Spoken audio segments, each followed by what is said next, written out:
What's up, people? France is angry with USA, accusing it of backstabbing over Niger. I'm Chibuzo Machuku.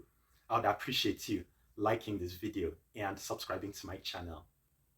The government of France got upset and felt backstabbed by the USA after learning that the US had its official Victoria Nuland go to Niger to make negotiations to reinstate that country's deposed president, Mohamed Bazoum. It's also noticed that most of Niger's attention was on France since the ousting of Bazoum. The Nigerians accused France of destroying the country and want the French people out. No attention was placed on the USA. The USA still has troops there, whereas the troops of France have been removed, along with the other French nationals that were there in Niger.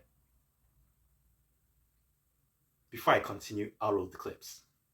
Well, the U.S. Secretary of State Antony Blinken has been holding talks on the crisis with a former Nigerian president along with the current Nigerian leader. But Washington's interests in the region apparently not going down too well with Paris. For example, a French news outlet claims that a recent visit by the U.S. State Department's Victoria Nuland hugely angered the Macron government. For Emmanuel Macron, the credibility of France, particularly in terms of discourse on democracy, was at stake. For the Americans, even if they are also concerned about a rapid return to constitutional order, the priority is the stability of the region. The press is buzzing here in Paris, with French diplomats and presidential sources saying that they feel that they've just been stabbed in the back by Washington over the coup in Niger, because France has been singled out and kicked out by the country's new military rulers, like it has from other countries in the region. And it all came as such a shock to French President Emmanuel Macron that he reportedly got very angry with the DGSE, so the French external spy services, for missing the subtle sign. The French were expecting Washington to support the position of democracy above all else, and the need to restore the deposed president to power, even if it ends up being through military means. Instead, Washington ended up sending Victoria Nuland with the State Department, regime change Karen, who demanded to speak to the manager of Niger. These conversations were extremely frank and at times quite difficult because, again, we're pushing for a negotiated solution.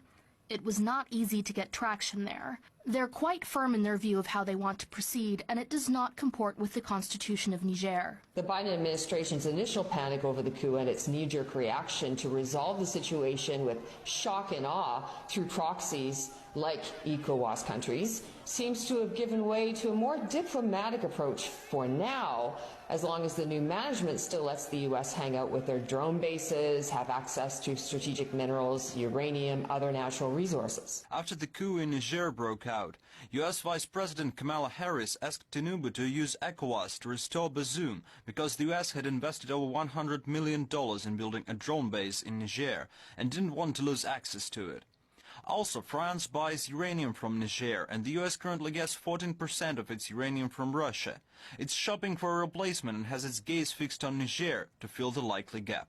So the last thing that Washington wants is to lose another foothold in Africa to Russia and China. And the French are absolutely irate at how quickly Washington has been willing to toss all their lofty values of democracy and unity with its allies right out the window in favor of the pragmatic protection of its own interests. Even the Pentagon trainers who worked with the coup leaders in places like Fort Benning in Georgia and the National Defense University in Washington are telling the Western press, yeah, it's frustrating, this coup stuff, but we shouldn't take it as a reason to bail right out of Niger.